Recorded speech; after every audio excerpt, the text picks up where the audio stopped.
Flying drones in near freezing or below freezing temperatures presents its own set of risks and challenges. I'm not talking about the fact that your hands and fingers can get so cold they become numb. I'm talking about the potential for icing on the drone itself. Icing in some form has played a role in many general aviation accidents, particularly in cold climates and during winter months. But can icing have an impact on your drone? The answer is yes. Yes, it can. What I'm about to share in this video is something that we teach in our Part 107 exam prep course.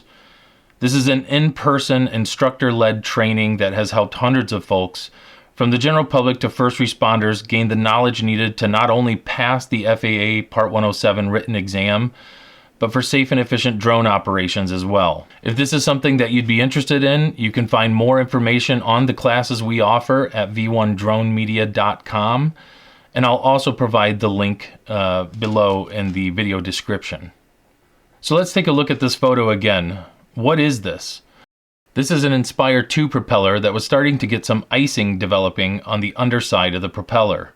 The flight was from a couple years ago in the middle of winter. Conditions were ripe for icing. There was visible moisture, a little bit of fog in the air. I knew that there was a potential for icing to happen, so I was taking some shorter flights out and around, and then I would come back and land just to check to make sure that there was no icing developing. And sure enough, when we found this icing on the underside of the propellers, we pretty much called it a day. So why is icing such a hazard for aircraft? Well, we first have to understand how an airplane wing generates lift. An airplane wing generates lift by moving through the air.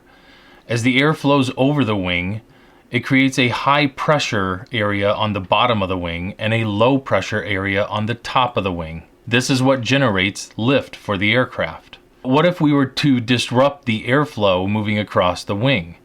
This would cause a decrease in lift because we are destroying that high and low pressure that the wing would normally generate moving through the air. If you look at a drone propeller, it actually has a curve or a camber to it, just like an airplane wing does. Instead of the wing moving through the air on an aircraft, this wing spins through the air on the drone, but the concept is the same. It still generates lift with that high pressure and low pressure, just like a wing moving through the air. As a general rule of thumb, and it's probably pretty obvious, if there is any visible moisture present and temperatures are at or below freezing, there is the potential for icing to form.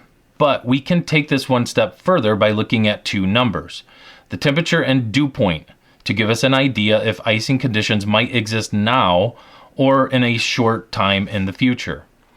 If you've ever seen an aviation weather report, a METAR for example, you see that there are always two numbers that are given when it comes to temperature. The first number is the reported temperature in degrees Celsius, and the second number is the dew point. So what do these numbers mean? Well, the temperature is pretty obvious. It's just how hot or cold the air is.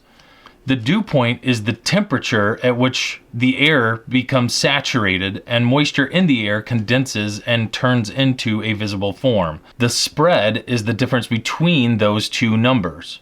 Visible moisture such as fog, mist, clouds, or even rain is likely to appear when the temperature dew point spread is 3 degrees Celsius or 5 degrees Fahrenheit or less. So if we go back to the METAR examples that I showed earlier, if we look at the bottom three weather reports, notice that the temperature dew point spread are all within 1 to 2 degrees Celsius of each other. And if we look at what's also included in that weather report, you see that in each one of these there is visible moisture being reported, whether it's fog, rain, or mist. This is a good example of how a tight temperature dew point spread can cause visible moisture.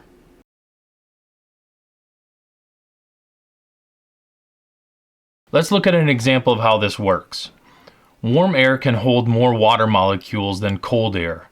If we have a volume of air at 65 degrees Fahrenheit, for example, holding X amount of water molecules in it, and we cool that air down to 40 degrees Fahrenheit, the air can no longer hold as much moisture as it did when the temperature was 65 degrees Fahrenheit. Instead, the excess water condenses, forming dew, fog, or even rain. Just like when a cold soda can sweats on a hot day. Imagine you take a cold soda can out of the refrigerator outside on a warm, humid day. The warm air around the can cools down when it comes in contact with it, reaching its dew point, and water droplets start to form on the outside of the can. The same thing happens in the atmosphere. When air cools to its dew point, moisture appears as clouds, fog, or some sort of precipitation. If it's also cold, below freezing, those water droplets can freeze on an aircraft, causing icing to accumulate. So what are some of the effects of icing on drones? Well, there are several. You could start to get an increase in the weight of the drone as ice accumulates on the aircraft. Adding this weight can reduce flight time and possibly overload the motors as they try to compensate for this increased weight. Lift reduction. As the ice alters the shape of the propellers and or the wings for fixed wing drones, you can also get a decrease in lift and efficiency. Propeller imbalance is another one. Uneven ice buildup can cause vibration, leading to erratic flight behavior or even potential motor failure. Loss of control and stability. As ice accumulates and builds up on the sensors, the barometer, the GPS sensors, it can cause navigation errors or loss of situational awareness. Battery performance drops. Cold weather already reduces lithium-ion battery efficiency, and icing can make it even worse. I actually made a whole video on battery care, and I'll link that up above here. Take a look at that because that dovetails nicely into this video as well. This is why we teach students in our Part 107 exam prep class the importance of knowing temperature and dew point and how it can help in determining if there is a potential for icing to occur.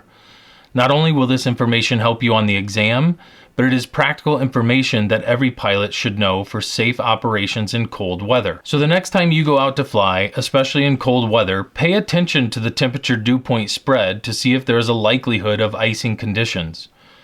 If you learned something from this video or if it was helpful in any way, please consider giving this video a thumbs up and or leave a comment below. Also, please share this video with anyone else that you think would find this information helpful. Thanks for watching. You'll see me in the next one.